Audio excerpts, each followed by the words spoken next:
So it's like now there's a battle between what the administration had promised people at campaign and then trying to meet up with that promises.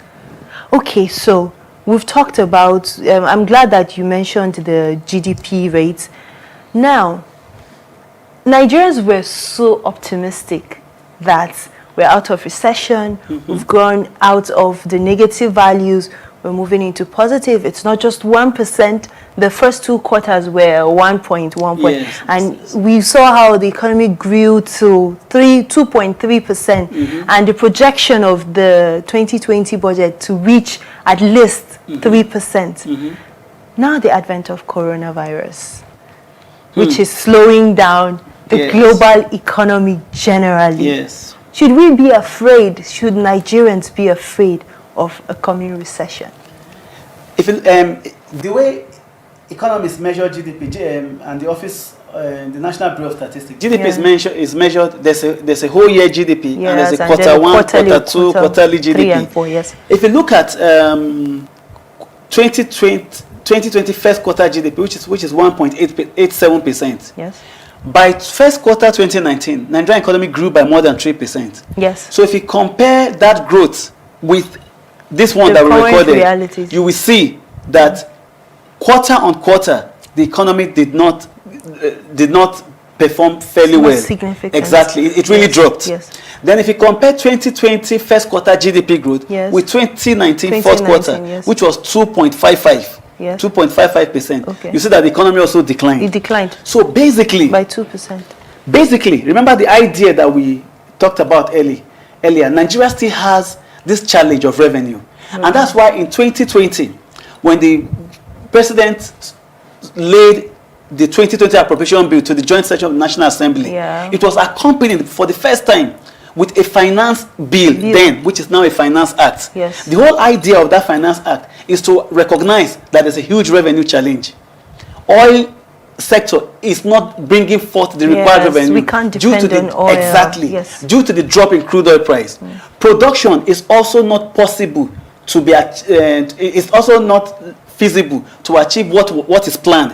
The 2.2 million barrel per day as stipulated in a medium-term expenditure framework and fiscal strategy paper. Yes. The challenges of likelihood of crisis in the Niger Delta, the negligence of not cleaning the Ogoni land and things like that, and people seeing the effect of continuous oil exploration is something that government needs to challenge, needs to address in order to attain optimum production in terms of its own share of crude oil production per day. So it was a given that the oil wasn't going to sustain exactly, because crude oil price was coming down and achieving the production target is not as easy. It's not a straight line issue like that. And don't forget, Nigeria is a member of OPEC. Yes. And OPEC, studying the global crude oil market, also has a hand in controlling crude oil output. Yes. When US is supplying the market with shale oil and other countries are innovating in renewable energy.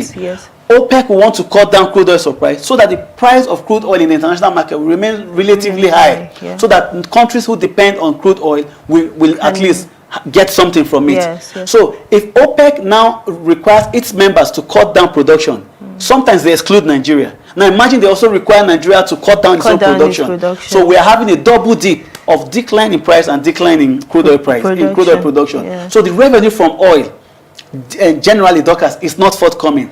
So that's why it was accompanied with that Finance Act. So that Finance Act gave recognized the potential of the non-oil sector. I tell you this, in 2019, the target of revenue from crude oil was not achieved. It fell short by over 68%. Yes. But the revenue from non-oil sources fell short by 11%. Meaning non-oil was doing better, has more prospect than the oil. So the Finance Act aimed at exploring opportunities from the non-oil sector through value-added tax and company income tax. Based on what you've said now, it's safe to say that Nigerians should not be so much afraid of a coming recession. Rather, they should focus on the agricultural sector and the other sector, and mining. I hear mining is doing well too.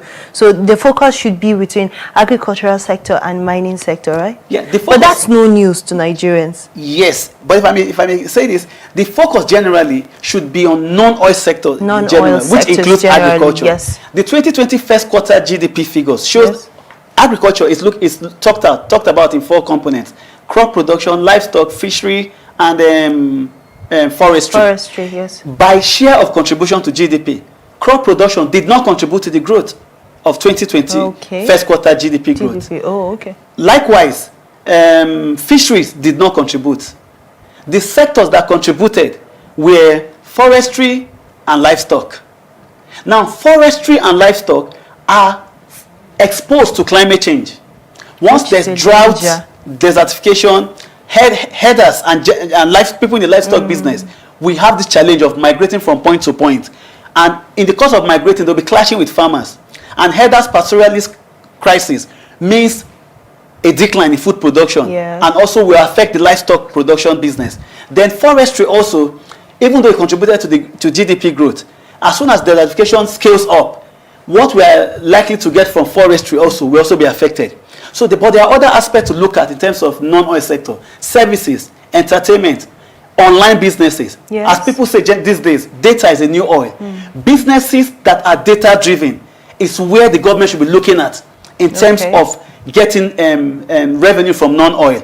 Entertainment, arts and culture is something that should not be toyed with. That is the only sector in the Nigerian economy today that can compare to the recent iPhone.